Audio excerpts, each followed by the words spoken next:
जिनमें है हौसला कुछ कर दिखाने का, जिनसे है हम सबको आस, जिनके तरकश में है जिंदगी को मुश्किलों से बचाने की तीर, वही है कर्मवीर, हमारे कर्मवीर। हमारे कर्मवीर। नमस्कार मित्रों, मैं आपकी दोस्त गार्गी। आज हम लेकर आए हैं कार्यक्रम हमारे कर्मवीर का एक और एपिसोड। वैसे तो आप जानते ही हैं कि हम आपको परिचित करवाते हैं कुछ नए और महत्वपूर्ण किरदारों से, जिन्होंने अपने काम और संघर्ष के आधार पर मीडिया और समाज में महत्वपूर्ण स्थान प्राप्त किया है। कार्यक्रम के प्रोग्राम अधिकारी है श्री परेश उपाध्याय। आज हम बात करने जा रहे हैं संजीव शर्मा सर से। आइए उनसे हम बात करते हैं। सर, आपका बहुत बहुत स्वागत है इस कार्यक्रम में। शुक्रिया गार्गी। तो मेरा सबसे पहला आपसे एक सवाल है कि आपने मीडिया का ही फील्ड क्यों चुना? मीडिया का फील्ड चुनने की दो वजह हैं। पहला एक तो ये कि स्कूल के दिनों से ही हमारी लिखने पढ़ने की आदत थी। मतलब लिखने पढ़ने की आदत को ऐसा कह सकते हैं कि जब घर में अखबार आता था उन दिनों, तो सबसे पहले अखबार कौन पढ़ेगा, घर में इसको छीना झपटी होती थी। और जो उसका तरीका ये होता था कि आपने अखबार पूरा बिछाया, उसके ऊपर दोनों घुटने के बल बैठ गए तो सारा अखबार आपके पास रहता था, आप पढ़ते थे। पढ़ते पढ़ते लिखने की आदत बनी। तो शुरुआत हम सबकी मीडिया में, जब भी हम जाते हो, जब आपके पास मीडिया का कोई प्रोफेशनल बैकग्राउंड नहीं, तो आपकी शुरुआत समाचार के नाम, संपादक के नाम पत्र या छोटी मोटी कविताएं, या जो बच्चों के पेज पे जो छोटी कहानी या छोटी कविताएं आती हैं, उससे होती है। तो हमने वो कुछ लिखने शुरू किए, और जब अखबार में छपने लगा तो देख के बहुत अच्छा लगता था। और आसपास के लोग भी उस समय तो अखबार या समाचार पत्र ही मीडिया के नाम पे होते थे, और उनकी प्रसार संख्या भी बहुत ज़्यादा होती थी, लोग पढ़ते भी बहुत ज़्यादा थे। तो जब इस तरह से इवन संपादक के नाम पत्र में, या कहीं किसी कविता में, या कहीं छोटी सी कहानी, या कहीं किसी विषय पे प्रतिक्रिया के तौर पे आपका नाम प्रकाशित होता था, तो सब जगह लोग जानते थे कि अरे वो संजीव का ये सर से प्रकाशित हुआ है। तो वो आदत बढ़ते गई। हालांकि उस दौर में कैरियर गाइड को लेके कोई ज़्यादा ऐसी सुविधाएं हम लोग के पास नहीं थी। तो जो होता है कि हायर सेकेंडरी की, उसके बाद फिर बीएससी की, फिर एमएससी हमने बॉटनी में की। तो जब एमएससी बॉटनी कर रहे थे, साथ साथ ही ये विश्वविद्यालय माखनलाल चतुर्वेदी राष्ट्रीय पत्रकारिता और संचार विश्वविद्यालय, तब ये संस्थान कहलाता था, विश्वविद्यालय तब नहीं था। तो इसके पहले तभी स्थापना हुई थी विश्वविद्यालय की, और फाउंडेशन बैच के लिए उन्होंने पूरे देश भर में परीक्षा आयोजित की थी। तो उसमें 20 सीट पत्रकारिता के लिए थी, 20 सीट जनसंपर्क के लिए होती थी। तब केवल 40 बच्चे यहाँ एडमिशन के लिए। तो हम सब लोग जो एमएससी कर रहे थे, उनमें से कई हमारे साथियों ने, जिनकी लिखने पढ़ने में रुचि थी, हम लोगों ने वो एग्ज़ाम दिया। जबलपुर में हम उन दिनों थे, तो जबलपुर में सेंटर था। और जब हम उस एग्ज़ाम में बैठे, और चांस की बात है कि उन सब में से केवल हमारा ही चयन हुआ, और इस तरह से बस अच्छा, मीडिया मतलब आपने पहले किसी और फील्ड में पढ़ाई कर रहे थे? हाँ, एमएससी की हमने बॉटनी वनस्पति विज्ञान में एमएससी की है। अच्छा। और अच्छा कर रहे थे। शायद अगर यहाँ नहीं आए होते तो एमफिल पीएचडी करके कहीं प्राध्यापक किसी कॉलेज में होते। आगे की बातचीत में शायद ये इसका उल्लेख भी आएगा कि ये मौके मिले फिर। तो मतलब आपको लिखने का शौक बचपन से था? हाँ, बचपन से, अकेले स्कूल डेज से कह लें इसको, कि स्कूल के दिनों से ये शुरुआत हुई लिखने पढ़ने की। और अच्छा भी लगता था। मतलब किताबें भी ढूंढ के पढ़ते थे। रेणु जी को भी उन दिनों पढ़ा, प्रेमचंद को पढ़ते थे, सुभद्रा कुमारी चौहान को पढ़ते थे। उस समय पाठ्यक्रम में भी ये बहुत अच्छे कवि लेखक होते थे। हरिशंकर परसाई को उन दिनों पढ़ने का मौका मिला। तो ये शौक़ और आदत धीरे धीरे बढ़ती गई, और इस सब को कह सकते कि पूरा करने के लिए मीडिया सबसे बेस्ट लाइन थी, इसलिए मीडिया की लाइन में आना। तो मतलब सबसे पहला आपने कौन सा लेख या कविता लिखी थी, आपको क्या वो याद है? ये बिल्कुल हमको याद है। पहली कविता थी वो, मतलब उस समय एक कविता की नई स्टाइल चल रही थी, अब याद नहीं उसको क्या बोलते हैं, जिसमें कविता के पहले अक्षर, इसको अगर आप ऊपर से नीचे तक जोड़ते जाएंगे तो एक किसी बड़ी हस्ती का नाम बन जाता है। कि जैसे अगर 10 लाइन की कविता है, तो उसके कविता के पहले अक्षर को जोड़ते जाएंगे, पहला, फिर दूसरा, फिर तीसरा। तो हमने इंदिरा गांधी के ऊपर कविता लिखी थी। अच्छा। मतलब वो पूरी कविता को जब जोड़ते थे तो इंदिरा गांधी नाम बन जाता था, कि इस तरह की इंदिरा नाम था उसका, इनकी बेटी थी, ऐसा कुछ करके। अब कविता तो पूरी तरह से याद नहीं है, लेकिन ये याद है कि वो थी। और वो एक कविता की नई शैली थी, कहीं और देखी थी, मतलब पहले कुछ और लोगों ने लिखी होगी, तो हमने सोचा कि हम भी लिख के देखें। और उससे वो जब बनाए तो इंदिरा गांधी के ऊपर वो कविता बन गई थी, और अच्छी उससे लोगों ने पसंद भी किया था। ये कविता कहीं प्रसारित हुई थी आपकी? अखबार में नहीं प्रसारित तो कहीं नहीं हुई थी, अखबार में बस प्रकाशित हुई थी। अच्छा, प्रकाशित हुई थी। तो आपकी उस टाइम की जो फीलिंग्स थी कि फर्स्ट टाइम आपने कुछ लिखा, आपका नाम आया, हाँ वो क्या बिल्कुल, था? उस समय तो मतलब अगर आज के दौर में कहें तो वो मेरिट में आना या किसी बड़े सम्मान अवार्ड की तरह, एक तो ना केवल खुद को खुशी हुई थी, घर में सब लोग बहुत खुश हुए थे कि अरे देखो कितनी क्रिएटिव बात है, रचनात्मक है, कविता लिखी है। फिर आपके कॉलोनी के, आपके शहर के लोग सबको पता हो जाता है। वो उस समय तो जैसे हम बातचीत में आपसे पहले भी कहा कि उस समय तो अखबार ही एक माध्यम थे और अखबार बहुत ज़्यादा पढ़े जाते थे। तो जो भी देखता था कि अरे ये तो अपने संजीव की है, तो वो सब लोग, बहुत लोगों ने बधाइयाँ भी दी। मतलब एक तरह से जब आप स्कूल कॉलेज टॉप करते हो या अपनी क्लास में टॉप करते हो, उस तरह की फीलिंग थी, उस तरह की खुशी थी। और याद भी बहुत अच्छी है वो। बहुत ज़्यादा, मतलब एक तरह से अंदर से खुशी हुई होगी कि आपको लोग जान रहे हैं। हाँ बिल्कुल, जब आप जिसको बोलते हैं जंगल में मोर नाचा किसने देखा, तो जब अपने शहर में मोर नाच रहा है और सब लोग देख रहे हैं तो उसकी खुशी तो अलग ही होती है। तो आपकी जो लिखने और पढ़ने की रुचि थी, क्या आपके फैमिली में ऐसे कोई किसी को देख करके आपने सीखा है? नहीं, ये एक मतलब शायद आश्चर्य की बात ये कि परिवार में किसी का भी बैकग्राउंड नहीं, और हम अपने पूरे परिवार ही नहीं कह सकते, हम अपने पूरे खानदान में पहली पीढ़ी के पत्रकार हैं। जैसे नॉर्मली ये सेना में चलता है कि वो फर्स्ट जनरेशन के ऑफिसर है, second generation officer, third generation officer, इस तरह से बोलते हैं कि उनके दादाजी भी आर्मी में थे, फिर पिताजी आर्मी में थे, फिर वो आर्मी में आए। तो अगर हम इसको पत्रकारिता या मीडिया के लिहाज से देखें तो हम अपने पूरे परिवार नहीं, पूरे खानदान में पहली पीढ़ी के पत्रकार हैं। तो आपने जैसा कि माखनलाल में पत्रकारिता की है, तो आपने माखनलाल को ही क्यों चुना था? नहीं, अभी आपको थोड़ी देर पहले और बातचीत की शुरुआत में ये उल्लेख आया था कि जब हम लोग एमएससी कर रहे थे, एमएससी एग्ज़ाम देने के बाद के दिनों की बात है, तभी माखनलाल चतुर्वेदी विश्वविद्यालय का विज्ञापन निकला इन 2 जनसंपर्क और पत्रकारिता के कोर्स के लिए। तो उस समय हम सब लोग पढ़ते हैं कि नौकरी के लिए पढ़ते हैं कि कोई पढ़ने के बाद कोई अच्छी सम्मानजनक नौकरी मिले। तो जब ये पढ़ाई चल रही थी, जब ये ऐड निकला तो देखा इसमें जनसंपर्क का कोर्स था। जनसंपर्क मध्य प्रदेश के लिए नहीं, देश के लिए भी नया पाठ्यक्रम था। तो हमने सोचा कि एक तो इसके जरिए पत्रकारिता करने का मौका मिलेगा और दूसरा नौकरी की सुनिश्चितता रहेगी कि जनसंपर्क से अगर आपने कोर्स किया है तो कोई भी वैकेंसी निकलेंगी, इस विषय संबंधित नौकरी मिलेगी। तो उस ढंग से भरा था। लेकिन जब यहाँ आए, एडमिशन हुआ तो कुछ इस तरह का माहौल था कि पत्रकारिता और जनसंपर्क दोनों घुले मिले थे। ऐसा नहीं था कि कोई अलग हो, ज़्यादातर हमारी क्लासेस भी एक साथ ही लगती थी। तो बस वो उससे जनसंपर्क कम, पत्रकारिता की तरफ ज़्यादा रुझान बढ़ा। जनसंपर्क के गुण काम आए और पत्रकार की नज़र काम आई, और दोनों को मिलके एक अच्छा चीज़ जो निकल सकती है वो बनने का मौका मिला। तो जैसे माखनलाल में आपकी कोई ऐसी यादगार घटना या कोई ऐसा पल जो आप बताना चाहेंगे? नहीं, माखनलाल की तो शुरुआत का ग्रेजुएशन का 1 साल, उसके बाद पीजी भी। अच्छा, आपको एक और चीज़ बताएं बातचीत भाई कि हम इस आपके विश्वविद्यालय के पहले बैच के, मतलब फाउंडर बैच के स्टूडेंट हैं। हमने ग्रेजुएशन जो किया है वो भी 91-92 में किया था, वो हमारा पहला बैच था। और जब हमने पीजी किया 94-95 में, वो भी हमारा पहला बैच था। मतलब विश्वविद्यालय की शुरुआत हमारे बैच से हुई है, तो हम उसकी नींव के पत्थर हैं। तो बहुत ही, मतलब एक तरह से भाग्य वाली बात है कि भाग्य वाली बात है, गर्व वाली बात है कि पहले बैच से हो। और आज मतलब 50 एकड़ में बना विश्वविद्यालय, जहाँ की करीब 2-2.5 लाख विद्यार्थी हैं उनमें। और जब रेडियो कर्मवीर शुरू हुआ है और उसमें इतने नए बैच के बाद गार्गी इंटरव्यू कर रही है, ये सचमुच गर्व की बात है कि आप 30 साल की 32 साल की जो यात्रा है पूरी, जो माखनलाल के साथ न केवल जुड़ी हुई है बल्कि गाहे बेगाहे उस यात्रा में वहाँ बार बार जाने का, वहाँ के लोगों से मिलने का, वहाँ के बच्चों को पढ़ाने का, वहाँ इंटरव्यू लेने का मौका मिलता है। तो आप जिस विश्वविद्यालय से अपनी पढ़ाई करते हो पहले बैच से, फिर वहीं आप ये कह सकते हो कि जैसे आपने कहा कि हमारे कर्मवीर, तो अगर कर्मवीर बन के आपको इंटरव्यू देने का मौका मिल रहा है, ये सचमुच सम्मान की बात है, गर्व की बात है। जैसा कि हर इंसान के जीवन में उतार चढ़ाव आते रहता, तो ऐसा कोई आपके लाइफ में ऐसी कोई घटना हुई जिसमें आपने खुद को कमज़ोर महसूस किया हो? कमज़ोर तो नहीं कह सकते।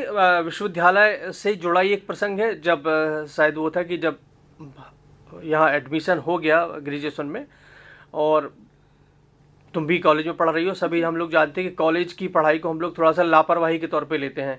ये सोचते हैं कि अरे अब क्लासेस तो लेट शुरू होंगी, फिर आराम से पढ़ लेंगे। तो हुआ भी यही था कि एडमिशन लेने के बाद हम अपने घर में रहे और बताया गया था कि जुलाई से क्लासेस शुरू होंगी, लेकिन हम करीब जुलाई के एंड में यहाँ आए विश्वविद्यालय में। तब तक यहाँ न केवल वो किसी जिसको बोलते हैं स्कूल की तरह क्लासेस शुरू हो गई थी, बल्कि एग्ज़ाम मतलब जो मंथली टेस्ट होते हैं उसकी तैयारियाँ भी शुरू हो गई थी। तो जब यहाँ आए तो सबसे बड़ा झटका तो ये लगा कि उस समय विश्वविद्यालय में कुलपति का पद ना होकर महानिदेशक का पद होता था। तो जो उस समय महानिदेशक थे राधेश्याम शर्मा, बहुत वरिष्ठ पत्रकार थे, काफ़ी सम्मानीय व्यक्ति थे। उन्होंने कहा कि आपका एडमिशन हमने कैंसिल कर दिया। तो पूछा क्यों? बोला कि आप ऐसे लापरवाह विद्यार्थी हमको नहीं चाहिए जो 1 महीने बाद आप आ रहे हैं, मतलब आपको इस पाठ्यक्रम के प्रति या विश्वविद्यालय के प्रति कोई सम्मान नहीं, इसलिए हम आपको नहीं। मतलब बहुत जद्दोजहद करनी पड़ी, एक तरह से पूरा दिन निकल गया। हमारे साथ बड़े भाई साहब हमारे आए थे एडमिशन मतलब सामान लेके, चूँकि हम लोग आए थे कि अब तो यहीं रहना है, तो वो भी परेशान हुए। उन्होंने बहुत तरह से बात की। अंत तो गत्वा सर तैयार हुए शाम को जाके पूरे दिन भर के बाद, और उन्होंने उसमें भी लिखवाया कि पहला जो मंथली एग्ज़ाम होगा उसमें अगर हम पास हो जाते हैं तभी एडमिशन कंटिन्यू होगा, नहीं तो फिर आपको छोड़ के जाना पड़ेगा। तो ये बहुत बड़ा झटका भी था जीवन का, और बहुत बड़ी सीख भी थी। सीख ये थी कि आपके जीवन में अनुशासन बहुत ज़रूरी है, पढ़ाई को लेके भी, क्लासेस को लेके भी, और आप जो भी जीवन में करने जा रहे हैं अगर आप में अनुशासन नहीं रहेगा तो आपका जीवन भी बिखरा बिखरा सा रहेगा। तो एक तरह से उस सीख का नतीजा था कि जब पहला मंथली एग्ज़ाम हुआ हमारे मतलब विश्वविद्यालय में प्रवेश लेने के शायद 10 या 15 दिन बाद हुआ होगा, और उसमें हम क्लास में 2nd नंबर पे आए थे। तो हमारे महानिदेशक ने न केवल क्लास में आके ये सबके बीच में अनाउंस किया था कि इस लड़के से सीखने की ज़रूरत है, इसको हम ये एडमिशन नहीं दे रहे थे, और ये स्थिति है कि इसने 10 दिन में इतनी अच्छी तैयारी की कि दूसरे 2nd पोजीशन में आया। और उसके बाद तो फिर यात्रा, जो इस झटके के बाद जो गाड़ी पटरी पे आई है, तो फिर वो ऐसी दौड़ी कि जैसे कि बताया कि हमने ग्रेजुएशन में टॉप किया था जनसंपर्क में। ये आपकी मेहनत और संघर्ष का ही फल है कि आपने 10 दिन में इतनी अच्छी से तैयारी कर ली। हाँ बिल्कुल, अपने आप को प्रूफ करने की बात थी, सिद्ध करने की बात थी कि आप सचमुच सिंसियर स्टूडेंट थे। अच्छा सिंसियर तो थे, MSc कर रहे थे, पढ़ने लिखने वाले स्टूडेंट थे, ऐसा नहीं था। लेकिन बस ये शुरू में लगा था कि शायद इतने जल्दी क्लासेस कहाँ शुरू होती हैं, थोड़ा लेट भी जाएंगे तो चलेगा। फिर भोपाल एक नया शहर था, अनजान शहर था, जैसे आप सब लोग आते हो तो शुरू में एक हिचक होती है, तो उस तरह की हिचक भी थी। होते होते उस वजह से कुछ टाइम निकला। फिर एक जो 2 संपर्क के लोग थे उन्होंने बताया कि अभी पढ़ाई नहीं शुरू हुई है, हो सकता है उनकी गलत जानकारी उन्होंने दी हो, उस सब के चलते चीज़ें थोड़ी सी उस समय बिगड़ गई थी। लेकिन बहुत जल्दी पटरी पे आ गई, और न केवल पटरी पे क्या आई, बुलेट ट्रेन की तरह दौड़ने लगी। जैसा कि मीडिया में लोग का मानना है कि मीडिया सरकार के हित में काम करती है, जनता के हित में नहीं। तो आप मीडिया को किस नज़रिए से देखते हैं कि जनता के हित पे मीडिया कितनी हद तक काम करती है? नहीं, ये कुछ चीज़ें, कुछ भ्रांतियाँ बनी हुई हैं, कुछ समझ का फेर है। मोटे तौर पर अगर आप इसको ऐसे देखो तो जो जनता के हित की बात है वही तो देश के हित की बात है, वही सरकार के हित की बात है। जनता, सरकार, देश कोई अलग थोड़ी है, एक ही तो चीज़ है। मतलब देश क्या है? जनता है, और सरकार क्या है? जनता से तो सरकार मतलब जो प्रतिनिधि हैं हमारे, जनप्रतिनिधि जो चुन के जाते हैं, चाहे वो पार्षद हों, विधायक हों, सांसद हों, मंत्री हों, जो भी, हम ही तो चुनते हैं, हमारे बीच से ही तो जाते हैं। भाई कल तुम किसी चुनाव में खड़ी होगी, तुम जीत के कुछ बन सकती हो, मतलब कहने की बात है, पार्षद से या उससे शुरू होता है। तो हम सब लोग अलग नहीं है, हम सब एक ही हित की बात करते हैं। हाँ, ये भर रहता है कि जब कोई सरकार काम कर रही होती तो अखबार की या मीडिया की या जो अलग अलग माध्यम है मीडिया की, उनकी भूमिका होती है कि वो सरकार को उसकी कमियों का एहसास भी कराएं, उसकी गलतियों के बारे में भी बताएं, और उसकी अच्छाइयाँ उनको भी प्रकाशित करें। दोनों ही काम है आपका। केवल ये तो नहीं नेगेटिव चीज़ें भर आपने निकाला तो मीडिया नहीं है ना। मीडिया का काम तो विकासात्मक खबरें भी देना है, सूचना भी देना है, और जनता के हित से जुड़ी बातें भी बताना है। तो अगर जैसे सरकार कुछ योजनाएं चला रही, जैसे मान लो अगर हम लोग बात करें उज्ज्वला योजना है, या जनधन योजना है, या जो ग्रामीण और शहरी क्षेत्रों में मकान दे रहे हैं इन लोगों को बना के, उसके लिए पैसा दे रहे हैं, या रोज़गार जैसे ये दिवस जैसे कुछ चीज़ें बना रहे हैं, अगर इस तरह की किसी योजना के बारे में मीडिया के जरिए बताया जाता है तो ये कोई सरकार की बताने की बात नहीं हुई, तो जनता के हित की बात है जो बताने की बात है। हाँ, लेकिन बतौर मीडिया ये जिम्मेदारी भी हमारी बनती है कि जो हम जानकारी दे रहे हैं वो सही दें, तथ्यपरक दें। दूसरा, सरकार ने तो कह दिया कि हम जनधन खाते खोल रहे हैं और हम इतने लोगों के खाते खोल रहे हैं। मीडिया की ये ड्यूटी भी कि हम वेरीफाई भी करें कि अगर सरकार कह रही कि 40 खाते हम 40 लाख हमने खाते खोले, तो क्या सचमुच 40 लाख खुले हैं क्या? मतलब अगर मीडिया ये बताए कि 40 लाख खाते खोले जाएंगे, खोले जा रहे हैं, या गरीबों को ये फ़ायदा होगा, तो साथ में मीडिया को ये बताना भी उसकी ड्यूटी है कि इसमें कितनी सच्चाई है और कहाँ कमी रह गई है, ताकि सरकार अपने एंड पर उन कमियों को दूर करे और फिर उसको अच्छे तरीके से लागू करे। तो मतलब ऐसा नहीं है कि सरकार की बातें ही करता है, सरकार की बातें करना भी जनता की बातें करना है, क्योंकि सरकार जो बातें करती है वो जनता के लिए ही करती है। और हमारे तो कहा गया है, संविधान में है ही है, जनता का जनता के लिए जनता द्वारा। तो जनता अलग कैसे है? तो आपने जैसे कि बहुत जगह पे कार्य किया है, तो आपने कहाँ कहाँ पे कार्य किया है, उनके बारे में थोड़ा हमारे दर्शकों को बताइए। बिल्कुल, श्रोताओं को। हाँ, श्रोताओं को। सबसे पहले तो जब जैसे कि हमने आपको बताया कि मीडिया में 91-92 में कोर्स विश्वविद्यालय से कोर्स पूरा करने के बाद यहाँ देशबंधु अखबार है, उस दौर का एक, उसको मतलब एक तरह से पाठशाला बोलते थे, जहाँ काम करने का मतलब है कि आप पत्रकारिता की बड़ी बारीकियां सीखने का मौका मिलता है। तो देशबंधु से हमने अपने करियर की शुरुआत की और काफ़ी अच्छा यहाँ काम करने का मौका मिला। कई नई चीज़ें सीखने को मिली, विकासात्मक पत्रकारिता के ऊपर, अपनी संस्कृति के ऊपर बहुत लिखने पढ़ने का मौका मिला। पता उस समय हम लोग कुछ कॉलम ऐसे ही चलाते थे जो बाद में आज कई चैनल्स में चलते। कि हम लोगों ने शुरू किया था एक मेरा शहर मेरी नज़र, तो उसमें हम जैसे आज आप कर्मवीर के तौर पे आके बात करें, उस समय शहर के जो कर्मवीर थे, नामी लोग थे, साहित्यकार थे, उनसे जाके भोपाल के बारे में उनसे पूछते थे कि आपके दौर में भोपाल कैसा था, अब भोपाल कैसे हुआ। तो इस तरह की कई अच्छे कॉलम चलाने का मौका मिला। फिर वहाँ से आगे नवभारत यहाँ का एक बहुत लीडिंग अखबार था, मतलब सबसे ज़्यादा सर्कुलेशन उसका था, वहाँ काम हमने किया। फिर एक न्यूज़ एजेंसी शुरू हुई थी जो एक नया प्रयोग था, एक्सप्रेस मीडिया सर्विस के नाम से, EMS न्यूज़ एजेंसी बोल, तो अभी भी चलती है एजेंसी, उसमें काम किया।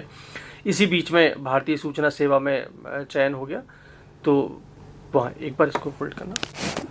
तो फिर ये भारतीय, जैसे आपको बता दें कि भारतीय सूचना सेवा में चयन हो गया, तो सबसे पहले रक्षा मंत्रालय में हमारी पोस्टिंग हुई।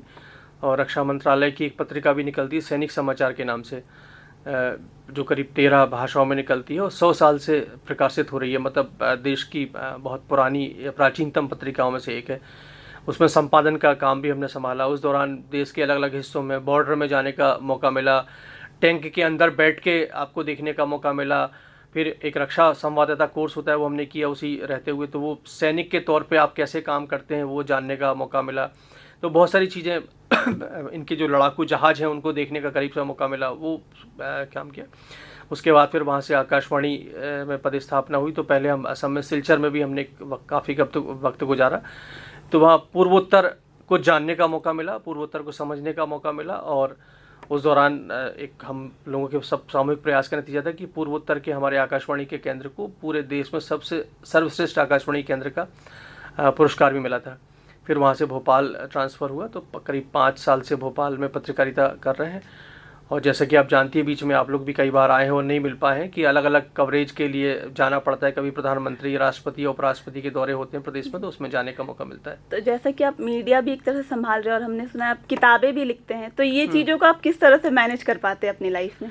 मतलब इसको ये कह लो कि जो आपको शुरू में बताया कि जनसंपर्क का कोर्स किया और पत्रकारिता करने लगी, तो जनसंपर्क के जरिए आपको लोगों से संपर्क बनाने का, संबंध बनाने का, चीज़ों को अलग नज़रिए से देखने का मौका मिलता है। तो ये सब देखते रहे, तो जब भी हम किसी टूर पे, किसी कवरेज पे जाते हैं, तो हम उनके कवर करने के साथ साथ वहाँ देखते हैं कि क्या नया है, क्या अनूठा है, या अनोखा है जो बाकी हमारे जानने वालों को जानना चाहिए। तो उस तरह से चीज़ों को हम देखते हैं, जब वो उसको देखते हैं तो उसी को फिर अपने शब्दों में उतार लेते हैं। लौटते जब वहाँ से यात्रा से वापसी कर रहे होते हैं तो उसको अपने उसमें उतारते जाते हैं और बाद में वो लेख बन जाता है। फिर इसी तरह की कुछ चीज़ों को इकट्ठा करके 4 देश 40 कहानियाँ, एक किताब भी अभी आई है। तो अगर मैं बात करूं कि एक किताब को लिखने में आपको कितना समय लगता है? किताब कह लें, आप भी जानती हैं और आप आगे भी जानेंगे कि किताब ऐसी प्रक्रिया नहीं है कि एक बैठक में आप कोई किताब पूरी कर दें। किताब सतत चलने वाली प्रक्रिया है। तो ये कह सकते हैं कि ये 3-4 साल की मेहनत का नतीजा है। जब एक 4 देश 40 कहानियाँ के रूप में जो सामने आई, इसमें 4 अलग अलग देशों की 40 अनूठी कहानियाँ इसमें शामिल हैं। तो जैसा कि आने वाले मतलब जो भी बच्चे हैं जो इस मीडिया के फील्ड पे आना चाहते हैं, उनको आप क्या सीख देना चाहेंगे या क्या संदेश देना चाहेंगे उन बच्चों के लिए?